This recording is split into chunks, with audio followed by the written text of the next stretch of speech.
नमस्कार सर. किसनराव नमस्कार. सर, आताच्या पावसावर पेरण्या झाल्या की पुन्हा पाऊस लवकर पडणार की शेतकऱ्याला पुन्हा वर पाहायला लावणार? आणि प्राईम जो पावसाचा पिरियड असतो मान्सूनच्या तो आता सुरू झालेला आहे आणि त्यामुळे या पिरियडमध्ये जर पाऊस झाला नाही तर मात्र क्लिअर कट दुष्काळाचे संकेत राहतील.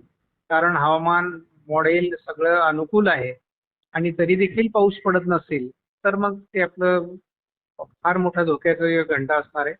तरच पेरलेलं पीक चांगलं येऊ शकतं, उगू शकतं आणि चांगल्या पद्धतीने पडलेला जो थोडाफार पाऊस असेल तो ओलावा धरून ठेवू शकतो.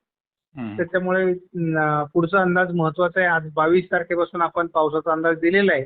हो हो. परंतु तो विखुरलेल्या स्वरूपात ठिकठिकाणी पडेल. काही ठिकाणी तो ओढे नदी नाल्यांना पूर देखील आणेल. म्हणजे अशा प्रकारचा सुद्धा पाऊस असेल. परंतु तो डिपेंड आहे की कोणत्या भागात किती प्रभाव निर्माण करतोय आणि त्याच्यासाठी आपल्याला जे काही वादळी सिस्टम बंगालच्या उपसागरात बनणार आहेत त्या ज्या तारखाला आपल्याकडे सक्रिय होतील त्या ठिकाणी त्याचा प्रभाव तेव्हा वाढणार आहे.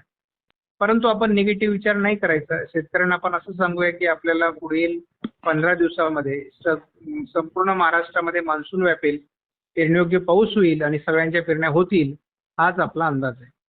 म्हणजे आजच्या पेक्षा उद्या पावसाचं वातावरण चांगलं राहील, उद्यापेक्षा परवाला प्रत्येक दिवशी बेटर होत जाईल ते. वाढत जाईल म्हणजे. आणि मान्सूनही त्या प्रमाणात आता पुढे सरकेल आणि त्यामुळे उष्णतामान कमी होईल, ढगांची संख्या, आर्द्रता वाढेल आणि पावसाला अनुकूल परिस्थिती निर्माण होईल. बरं सर, एकंदरीत आता ह्या जुलै महिन्यामध्ये पेरण्या होतील का सर्वांच्या? अशा पाऊस राहील का? अपेक्षितच आहे ना, पाऊस होणं अपेक्षितच आहे.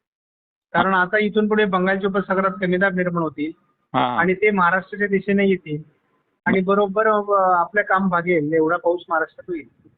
बरं, नक्कीच. ठीक आहे. ओके सर, धन्यवाद. छान माहिती दिली सर.